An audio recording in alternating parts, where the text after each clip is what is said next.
William McCray. Local newspapers are supposed to be guardians of the public for information and knowledge and gatekeepers between the public and our elected officials. I hate to say it, but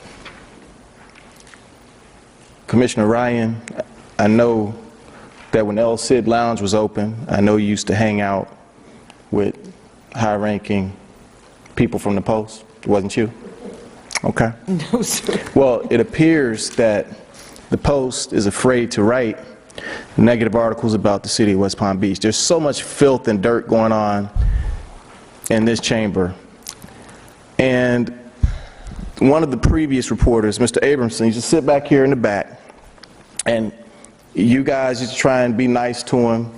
Elliot Cohen, the mayor, used to try and butter him up. But it appears that, like a fictional movie where a young Jedi would be seduced by the dark side of the Force, it appears that our local Palm Beach Post reporter has been seduced by the dark side of the Force. I mean, you gave him a nice cushy leather chair. I don't know if you could see this. You put him right, he looks like an employee of the city. He doesn't look like an employee of the Palm Beach Post. And there's many people in the community who won't even call the Post anymore when they have good stories because they don't feel that they're going to write anything negative about the city, even though it could be true.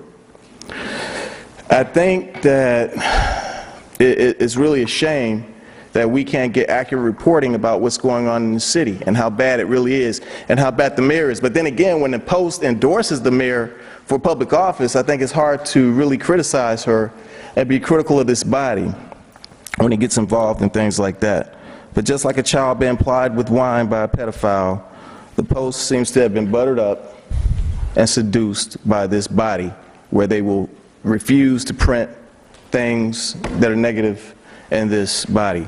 Like when somebody comes in here and goes a little bit loony and they get escorted out by the police, which maybe they should have been, but when legitimate people come in here and they're not allowed to speak, the Post won't print anything about it. Or if they'll handle the city with kid gloves, it's really shameful. And I hate to talk about the Post, but I know if I do anything wrong, they're going to print something extremely negative about me because they have already in the past. So it doesn't really make a difference because I know anything that happens to Mr. William McCray will be printed in a negative light, if at all possible, by the Post. But hopefully the Post will start printing truth articles about people like Mayor Muyo, Commissioner James, Commissioner Moffitt, when she'll let a young white woman come in here and speak at the end of the commission meeting, but then has a problem when they say I'm 2 minutes late walking in the door. These kind of things need to be talked about by the Post.